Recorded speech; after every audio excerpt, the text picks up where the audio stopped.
Britain के एक अखबार के मुताबिक ईरान की पुलिस ने हिजाब विरोधियों की गर्दन तोड़ने की धमकी दे दी। वहां पिछले साल सितंबर महीने में महसा अमीनी नाम की लड़की की मौत के बाद हिजाब विरोधी आंदोलन तेज हो गए थे और वहां हिंसा की आग भड़क गई थी। बाद में ईरान सरकार ने प्रदर्शनकारियों पर सख्त एक्शन लिया। ब्रिटेन के एक अखबार में छपी खबर के मुताबिक ईरान के मज़ांदरन प्रांत के एक पुलिस अधिकारी ने हिजाब का विरोध करने वालों की गर्दन तोड़ देने की धमकी दी।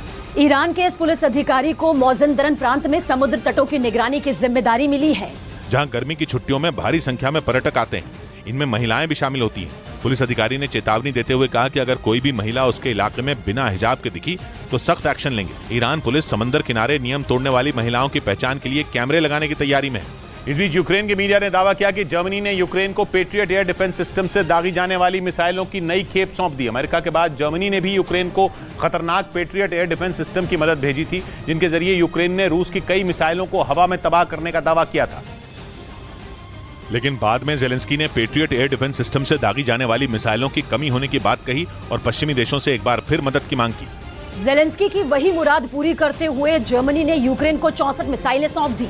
पश्चिमी मीडिया के मुताबिक एक रोज पहले अमेरिका, ब्रिटेन, डेनमार्क और हॉलैंड ने भी यूक्रेन को बड़े पैमाने पर हथियारों की मदद का ऐलान किया, जिन्हें एक हफ्ते के अंदर ही यूक्रेन भेजा जा सकता है।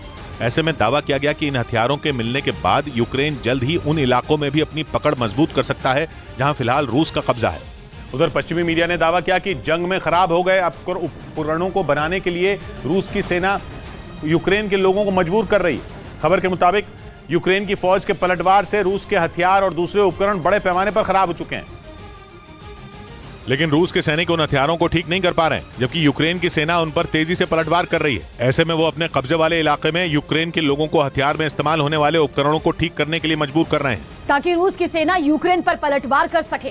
क्योंकि एक रोज पहले ही रूस के राष्ट्रपति पुतिन ने रूस की फौज के पास हथियारों और टैंकों की कमी की बात कबूल की थी और पश्चिमी मीडिया के मुताबिक हथियारों की कमी की वजह से रूसी सेना के हमलों की धार काफी कम हो गई है। ऐसे में इस कमी को पूरा करने के लिए रूस अपने पुराने हथियारों को ही ठीक करने में जुटा है। इधर उत्तर प्रदेश के बाराबंकी से हैरान करने वाला एक मामला सामने आया। आरोप है कि एक महिला ने अंधविश्वास में अपने 5 दिन के मासूम बच्चे की उंगलियां जला दी।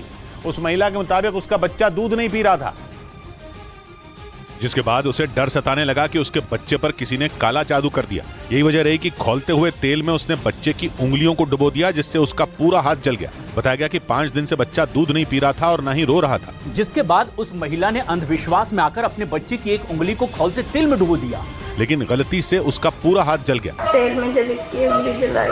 पूछताछ में उसने बताया कि इससे पहले बीमारी की वजह से वो अपने 2 बच्चों को खो चुकी है और जन्म लेने के बाद से ही ये बच्चा भी दूध नहीं पी रहा था। उसे डर था कि कहीं वो इसे भी न खो दे, इसलिए अंधविश्वास में आकर उसने ये कदम उठा लिया।